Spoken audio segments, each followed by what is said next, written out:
What we want is universal credit, which is simpler, more straightforward, and makes sure that work always pays. Mr. Speaker, I wonder which planet the Prime Minister's on. Welcome to the Telegraph's live analysis of Prime Minister's questions, which has just been an incredibly bruising PMQs for Theresa May.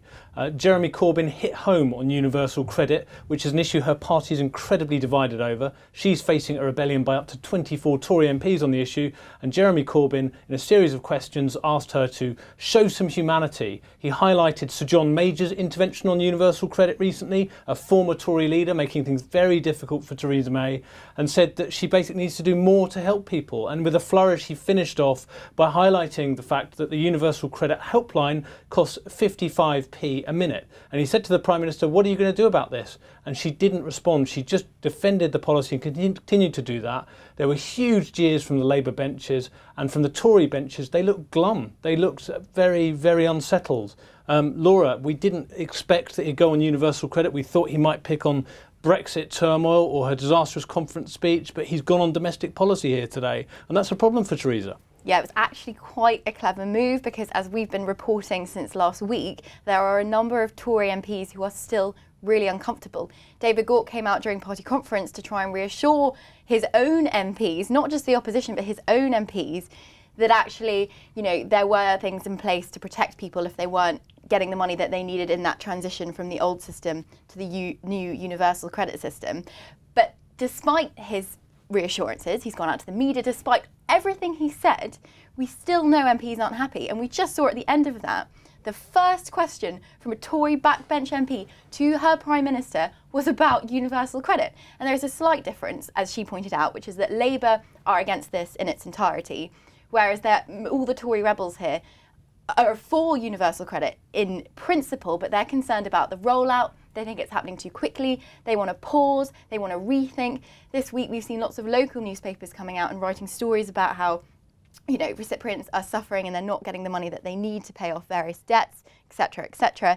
And Jeremy Corbyn did do really well on this, and you saw the Tory backbench MPs looking really quite despondent, and they weren't really behind the Prime Minister, and she seemed herself really quite tired and deflated.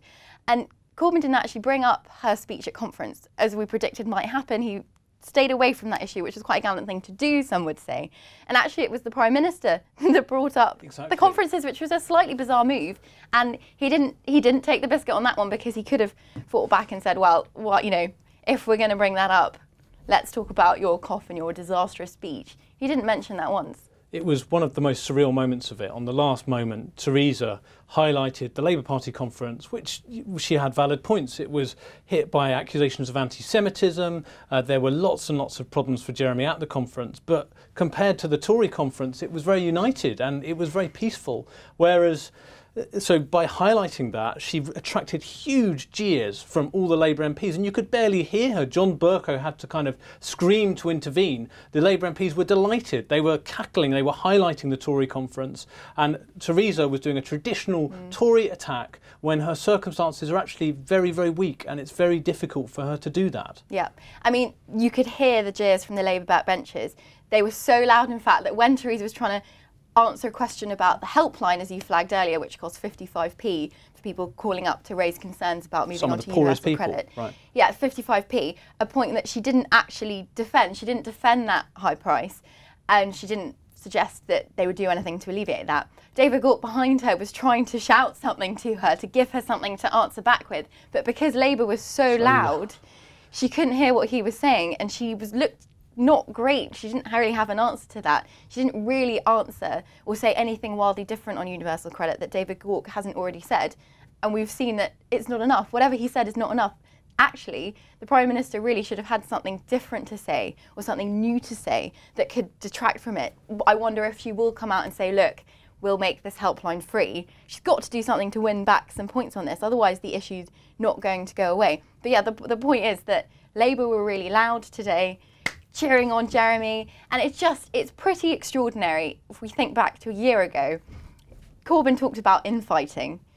a year ago, I mean, all we were writing about is the infighting and the backstabbing going on with the coups, the Labour Party, the coups against Jeremy Corbyn, and all of that has gone. And now he stood up there with a united-ish party behind him, or at least united on the surface because they realise that's what they've got to do, opposite Theresa May, with MPs sat behind her, with coups going on and plots to deselect her. And Corbyn actually had quite a good last line, which is, if you can't lead, you should leave, which really obviously would have hit a nerve. The MP sat behind her. And you look at that front bench, so the Tory front bench, and you see sitting there Philip Hammond, you see Boris Johnson, you see the cabinet, and they look glum. Boris Johnson was scratching his face at one moment, looking up. You know, he was.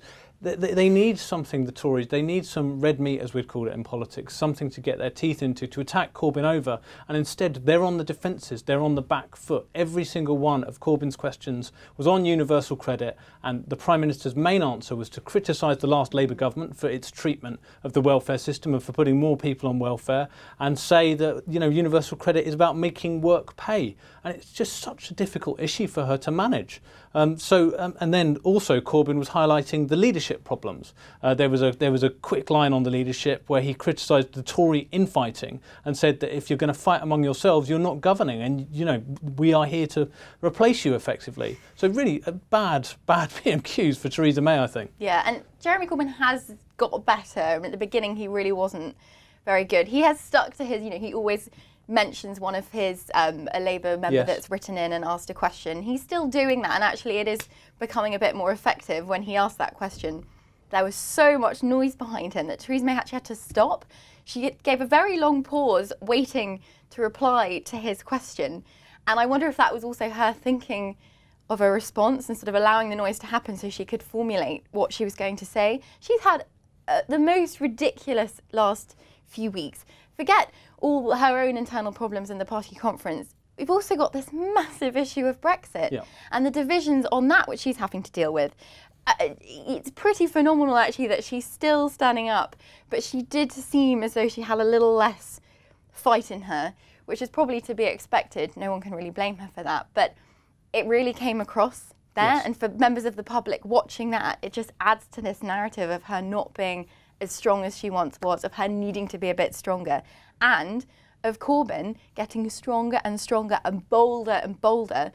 It looks really bad of her, and that might only inflame tensions within the Tory party. There's the 1922 committee this evening, which is when all the Tory MPs get together. I would love to be a fly on the wall in that meeting, because, you know, it doesn't look good when your leader is being destroyed by the opposition in a PMQs session, which is watched by the public. Well, fortunately for Michael Gove is the guest of honour at the 1922 committee this evening. We will literally have our ears to the door trying to work out what they're saying behind the scenes.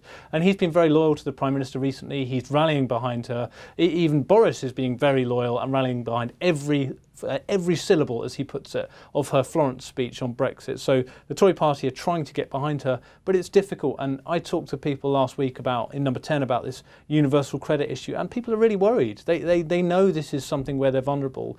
When the Telegraph revealed that there was a rebellion by 12 Tory backbenchers over universal credit, and we revealed that there was a letter that had been published, we splashed the story, they said, yeah, we knew this was brewing, we knew this was an issue, and we knew it was a coming issue, and it wouldn't take much for Labour to force a vote on this. So it would be symbolic, but nonetheless to attract Tory rebels into some kind of vote. So the government knows it's on very, very difficult ground. They thought they'd cracked it at Tory conference, as you said. David Gauke made some concessions, made a commitment to advance payments to help out some of the poorest people. They haven't done enough. There are now 24 rebels, as you disclosed in Monday's paper. So the situation is even worse than it was on universal credit. There are a lot of Tory MPs that haven't committed their names to that letter, but who actually are talking to the other rebels, and the other rebels have told me that they think they have a lot more support. And you're right, if Labour forced a vote on the issue, it would be very symbolic. It would show the fragility of Theresa May's parliament. She's got this tiny, tiny majority, and she's incredibly vulnerable. We saw Stella Creasy force, you know, a massive government decision because of a potential rebellion. And it's interesting, you know, will now Labour start working with those Tory rebels and come up with something, and maybe table some sort of amendment or something that could come to the House that actually could be defeated? And if the government know it's going to be defeated, they might do what they did with Stella Creasy and just come out and say, okay, we'll do what you want, we'll change it. But again, that just looks really weak. And this is like, we're talking about universal credit. This isn't. This is as nothing to Brexit. Yeah. Jeremy highlighted the infighting in the Conservative Party, and there is very, very significant infighting in the Tory Party. So this morning, Philip Hammond said that there is no money he's not going to put any money forward now for a no-deal option on Brexit. Eurosceptics want him to do that. They say that that is the only way that we will be taken seriously by Brussels if we start committing hundreds of millions of pounds to what the landscape looks like, new customs regimes, show them that we mean business. Philip says you do that, you're wasting money. You know, that money could be spent on the NHS, it could be spent on, tackling the deficit, things like that. And the Tory MP's response, one of them this morning was saying that to call Philip Hammond Eeyore is an insult to Winnie the Pooh. That was one of the quotes. I was talking to a cabinet minister on Sunday, we reported it in Monday's paper, who said Philip Hammond is making Brexit hard. He's miserable and he needs to go. If Theresa's going to have a reshuffle, then she should sack him. Yeah. And if you talk to Philip Hammond's allies, they're equally bitter. All of their rage and anger is directed at Boris Johnson. And all of this is boiling behind the scenes. There are extraordinary briefings going on and extraordinary splits in her cabinet over Brexit. And we barely even touched on them today. And I'm sure that we'll all be writing about them for tomorrow. But yes, it's very, very difficult for the Prime Minister. So it is. We've spoken to lots of Tory MPs who have said that Philip Hammond is driving them mad, and they see him as frustrating it at every stage. And that's the point, is we have years of this. Think how many issues are going to come up which there will be splits on, where there will always be members of the cabinet who differ in their views. And the point is that if there was that collective responsibility and it was contained and those discussions were being held in private, then that might be okay, because that's normal with any issue. But the point is, if there isn't a leader who can enforce that, who can quell any kind of concerns that her cabinet have, then you're going to see the briefings to the media that we've had. Exactly. You know, it's not journalists just doing it and obsessing over Brexit. People come to journalists because they want to express their discontent, and it's a way of them having some influence. They've obviously felt that in the system and the cabinet that is there at the moment, they haven't had that. They've had to turn to journalists to express what they think, to get a debate out there in the public. So people, backbench ministers who are more free to speak, can articulate those views, so they feel there is this fair debate going on. Well, look, thank you everyone for joining us for our analysis of PMQs. We'll be back. It's been great to be here, and it's an extraordinary time to be reporting and to be watching British politics. Thank you again.